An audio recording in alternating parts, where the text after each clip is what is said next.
আসসালামু আলাইকুম রহমতুল্লাহ। Welcome to breaking news. Breaking নিউজের পক্ষ থেকে আপনাদের জানাই স্বাগত। প্রিয় ভিউয়ার্স, আজকে আপনাদের জন্য নতুন একটি খবর নিয়ে হাজির হয়েছি।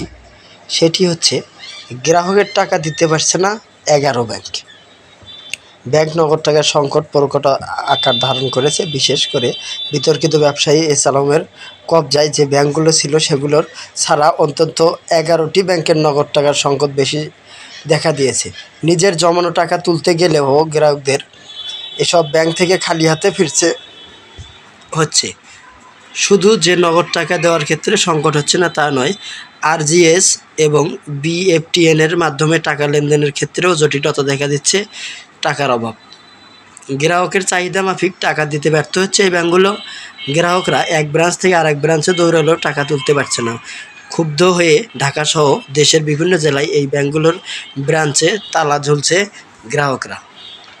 আবার টাকা না পেয়ে ব্যাংক কর্মকর্তার সঙ্গে বাকবিতণ্ডায়ও জড়াচ্ছে গ্রাহকরা। নগদ টাকার এই সংকট বেশি দেখা যাচ্ছে মূলত কেন্দ্রীয় ব্যাংক, যে ব্যাংক 11 ব্যাংকের পর্যন্ত ভেঙে দিয়েছে সেগুলোতে। আর এর মধ্যে 8টি ছিল বিতর্কিত ব্যবসায়ী এস আলমের কবজায়। এই ব্যাংকগুলো ইসলামী ব্যাংকের হয় সংকটটি আরও বেশি দেখা দিয়েছে, কারণ ব্যাংকগুলো অন্য সবল ব্যাংকের সঙ্গে কলমা নিতে পারছেন না। এ অবস্থায় সংকটে থাকা ব্যাংকগুলো নিজস্ব পন্থায় ঘুরে দাঁড়ানোর বা সংকট দূর করার চেষ্টা করছে। এক্ষেত্রে ব্যাংকগুলো বিভিন্ন পন্থায় ঋণ আদায় বৃদ্ধিতে জোর দিচ্ছে। অন্যদিকে ব্যাংকগুলো বিনিয়োগ বা নতুন ঋণ দেওয়ার কমিয়ে দিচ্ছে, পাশাপাশি গ্রাহকদের আস্থা ফিরিয়ে ডিপোজিট বাড়ানোর চেষ্টা করছে। এ বিষয়ে সংকটে থাকা এক ব্যাংকের শীর্ষ কর্মকর্তার নাম প্রকাশ না করার শর্তে আলোকে যে ব্যাংকগুলো তারল্য সংকটে পড়েছে এমন সেটি কেন হয়েছে তা সবারই জানা আছে, কিন্তু বাস্তবতা হচ্ছে বর্তমান তারল্য সংকট এটাই প্রকট হয়েছে যে আমরা নিজেদের বেতনের টাকাও তুলতে পারছি না। গ্রাহকের টাকা তো দেওয়াই যাচ্ছে না। তারল্য সংকটে দূর করতে কেন্দ্রীয় ব্যাংক যে অর্থ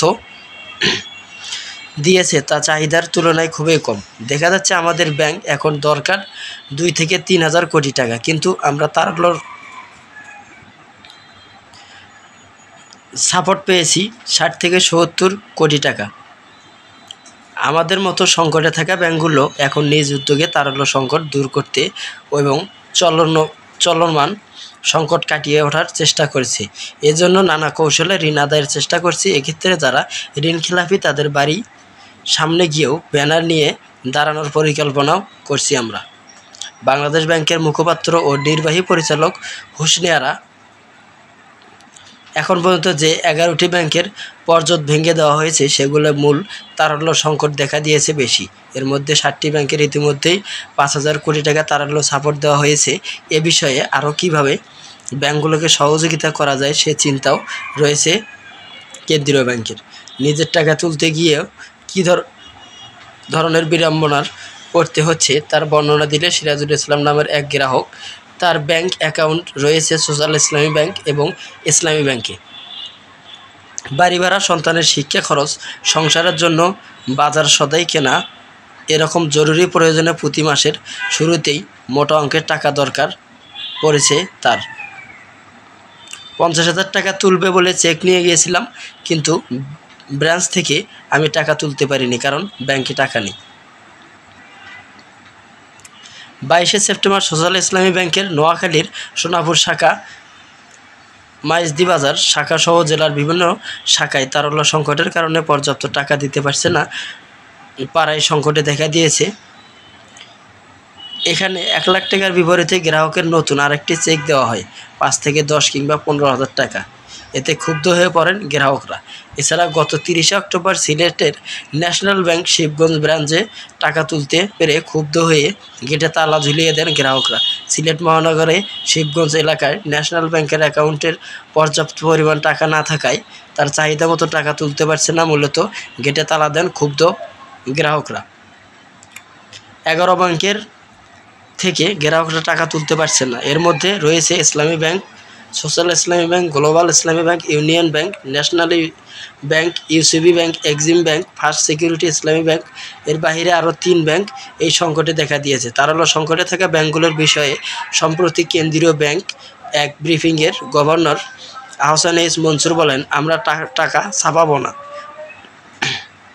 তার মানে হচ্ছে আমরা যদি টাকা ছাপিয়ে সব ব্যাংকের টাকা শোধ করতে যাই তাহলে আমাদের লক্ষ কোটি টাকা ছাপাতে হবে, তার থেকে আরও বেশি টাকা ছাপানো হইতে পারে, সেটি কাম্য নয়। এছাড়া ব্যাংকার্স সভায় গভর্নর বলেছিলেন, ব্যাংকার থেকে বিভিন্ন বড় অঙ্কের অর্থ পাচার হয়ে গেছে, মূলত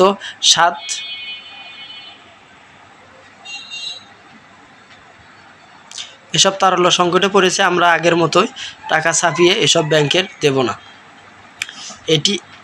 এটি করতে হলে 2 লাখ কোটি টাকা ছাপাতে হবে, এতে মূল্যস্ফীতি, ডলারের দাম সব কিছু ঊর্ধ্বমুখী হয়ে যাবে। আমরা তারল্য সংকটে পড়া ব্যাংকগুলোকে সীমিত আকারে টাকা দেওয়ার চেষ্টা করছি, এসব ব্যাংকে অন্য ব্যাংক থেকে টাকা আমানত হিসেবে পাবে, এতে বাংলাদেশ ব্যাংক নিশ্চয়তা গ্যারান্টি দেবে।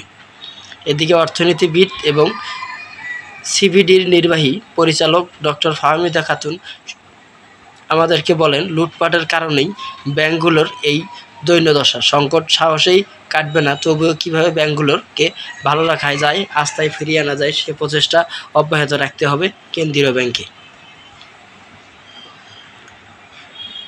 আজকের মতন এই পর্যন্ত থাকছে। পরবর্তীতে সব নিউজ পেতে আমাদের চ্যানেলটিতে সাবস্ক্রাইব করে বেল বাটন অন করে রাখুন, যাতে সবার আগে সবসময় আপনাদের মাঝে খবর পৌঁছে দিতে পারি।